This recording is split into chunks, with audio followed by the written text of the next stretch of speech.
ಇಲ್ಲ, ಮೊದಲು ನಾನು ನನ್ನ ಕಣ್ಣೆದುರೇ ಬೆಳೆದ ಹುಡುಗ ನಿನ್ನದಿಂದ ನಿನ್ನ ಪ್ರಥಮ ಸ್ವತಂತ್ರವಾದ ನಿರ್ದೇಶನದ ಈ ಸಿನಿಮಾಕ್ಕೆ ನಾನು ಅತ್ಯಂತ ಪ್ರೀತಿಯಿಂದ ಅಭಿನಂದಿಸ್ತೇನೆ.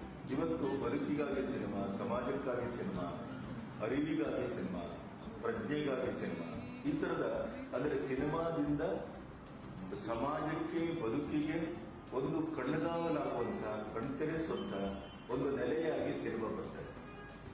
ದೌರ್ಭಾಗ್ಯದ ವಿಚಾರ ಏನು ಅಂತಂದ್ರೆ, ಕನ್ನಡದಲ್ಲಿ ಸಿನಿಮಾ ಇನ್ನೂ ಒಂದು 10-20 ವರ್ಷ ಹಿಂದೆ ಅದು ಇನ್ನೂ ಆ ಫೈಟು, ಆ ಹಾಡು, ಆ ಕಮರ್ಷಿಯಲ್ ಎಲಿಮೆಂಟ್ಸು ಅದೇ ಗಾಂಧಿನಗರದ ಆವರಣದಲ್ಲಿ ಉಳಿದಿದೆ. ಈಗ ನವೋದಯ ಸ್ಕೂಲ್ ಬಗ್ಗೆ ಸಿನಿಮಾ ಮಾಡಿದ್ರು, ಇದು ಬಹಳ ಒಳ್ಳೆಯ ವಿಚಾರ. ಆಮೇಲೆ ಈ ಸಿನಿಮಾದ ಬಗ್ಗೆ ಹೇಳುವಾಗ ನಾನು ಒಂದು ಮರೆಬಾರದು. ನಾನು ಹಳ್ಳಿಯಿಂದ ಬಂದವನು, ಬಡತನದಿಂದ ಬಂದವನು, ಬಹಳ ಕಷ್ಟದಿಂದ ಬಂದವನು. ನಾನು ಓದಲಿಕ್ಕಾಗಿ ಹೋಟೆಲ್ ಮಾಣಿಯ ಕೆಲಸ ಮಾಡಿದ್ದೆ.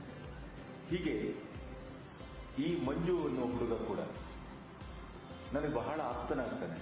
ನನಗೆ ಆಪ್ತನಾಗಿದ್ದ ನನ್ನ ಚಿತ್ತಾರದ ಪತ್ರಿಕೆಯ ಕಾಲದಲ್ಲಿ ನನ್ನ ಆಫೀಸಲ್ಲಿ ಹುಡುಗನಾಗಿದ್ದ, ಅವನು ಬಾಯ್ ಆಗಿದ್ದ. ಅದಕ್ಕೂ ಮೊದಲು ಅವನು ಹೋಟೆಲ್ ಮಾಣಿಯ ಕೆಲಸ ಮಾಡಿದ್ದ. ಬಹಳ ಕಷ್ಟದಿಂದ, ಬಹಳ ಹೋರಾಟದಿಂದ, ಬಹಳ ಗ್ರಾಸ್ ರೂಟ್ ಲೆವೆಲ್ನಿಂದ ಬಂದವನು. ಪ್ರಾಯಶಃ ಸಿನಿಮಾದ ಜಗತ್ತಿನ ಬಹಳ ದೊಡ್ಡ ವಿಸ್ಮಯ ಏನು ಅಂತಂದ್ರೆ, ಅಲ್ಲಿ ನಟನೆಗಿರ್ಬೋದು, ತಾಂತ್ರಿಕವಾಗಿರ್ಬೋದು, ಬರಹದ ಮೂಲಕ ಇರ್ಬೋದು, ಒಳ್ಳೊಳ್ಳೆ ಹೆಸರು ಮಾಡುವಂಥ ಪ್ರತಿಭೆಗಳೆಲ್ಲ ನೀವು ನಿರೀಕ್ಷೆ ಮಾಡದೇ ಇದ್ದಂಥ ಜಗತ್ತಿನಿಂದ ಬಂದಂತ. ಅದು ಸಿನಿಮಾದ ಬಹಳ ದೊಡ್ಡ ಪ್ಲಸ್ ಪಾಯಿಂಟ್. ಅದು ಮತ್ತೆ ವಿಸ್ಮಯ ಕೂಡ.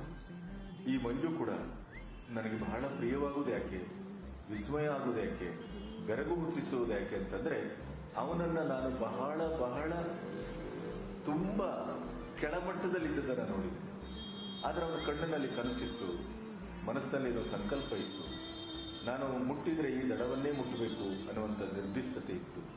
ಅದು ನಮಗೆಲ್ಲರೂ ಅರ್ಥವೂ ಆಗ್ತದೆ.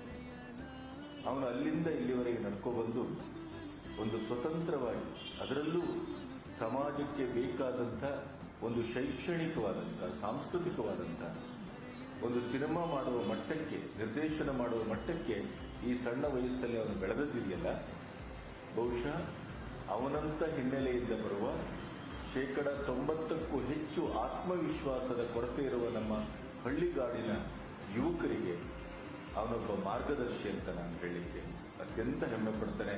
ಅವ ಯಾಕೆಂತಂದ್ರೆ ಅವನು ನನ್ನ ಹುಡುಗ.